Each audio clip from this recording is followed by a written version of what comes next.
akaadamiyadda akhriska iyo qoraalka iyo horumarinta bulshada ee Maanmaal ayaa tababar soconayay muddo bil u qabatay qaar ka mid ah dhalinyarada magaalada Burco. Tababarkaas oo lagu baranayay horumarinta farshaxanka iyo waliba sawiraanta ashyaada kala duwan. Tababarkaas oo soconayay muddo bil ayaa waxa halkaasi ka hadlay Cabdikariin Siikay oo ah macallinkii bixinayay muddada dheer tababarkaas iyo waliba qaar ka mid ah ardaydii ka faa'iideysatay tababarkaasi. Assalaamu alaykum wa rahmatullahi ta'ala wa barakatuh. Awalan ilaahay baa mahad leh munaasabadan iyo goobtan quruxda badan isugu keenay magacaygu Cabdikariin Cawiil oo ku magac dheer Siikay runtii ah nin mataqaana artista oo ku dhaqan magaalada Burco.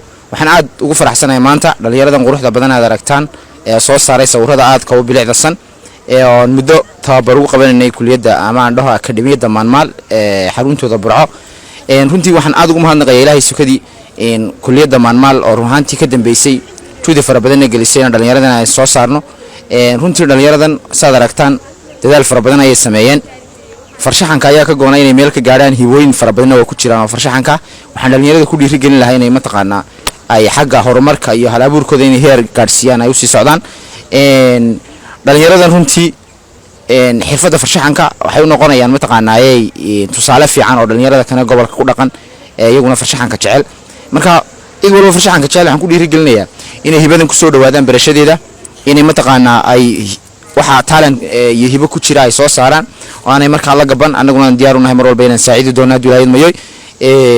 Allah ta'ala wa barakatuh. maanta aad baan ugu faraxsanay waa gabagabadeedii arska ما شاء الله وكسو ترينيغ نو soo xumay xaga waxaan uga madcalinayaa macallinkayga Cabdikariin Siikay iyo maamulka akademiyadda Maanmaal oo ah kuwii soo garab qabtay oo ah maanta in heerkan soo gaarno ka dambeeyay kulay bogaadin waxaan hawada u sii marinayaa ardayda teamka aan kaga soo baxnay arska insha Allah ta'ala waxaan rajaynayaa in dadaalkiina si laba doontaan oo hankiina aad fogay doontaan. maanta waxaan ugu faraxsanahay inaan ka qabad jibnay artiskii waan muddo dhowr bilood aan dhiganaynay. halka waxaan ka madcalinayaa macallinkayga Cabdikariin oo nagu garab istaagay inaan sidaan xirfadan skillskan aanu baran lahayn iyo akademiyadda Maanmaal oo aad iyo aad noo soo gacan qabatay oo skillskan aad garab noogu siisay xirfadan artiska aanu baran lahaa.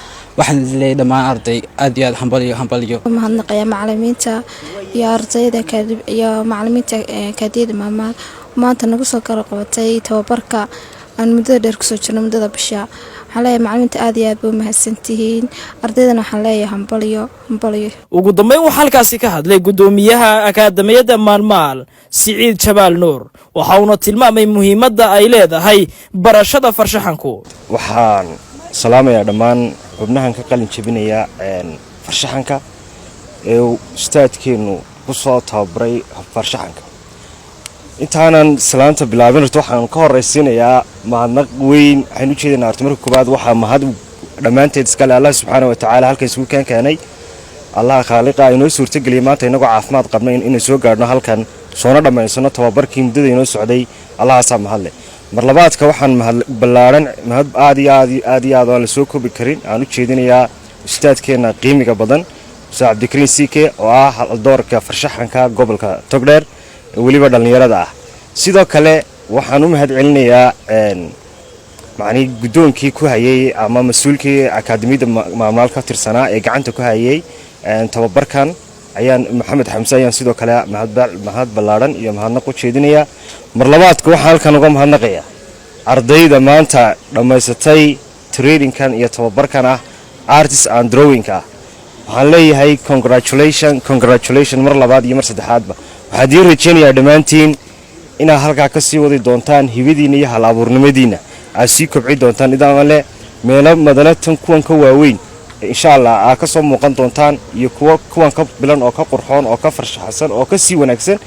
ustaadku insha Allah inta la garab gali doono wax allaale wixii karaankiisa iyo wixii khibradiisa experience-kiisa kullee muddadaas ka koobnayd oo biliya wax ooga ahayd.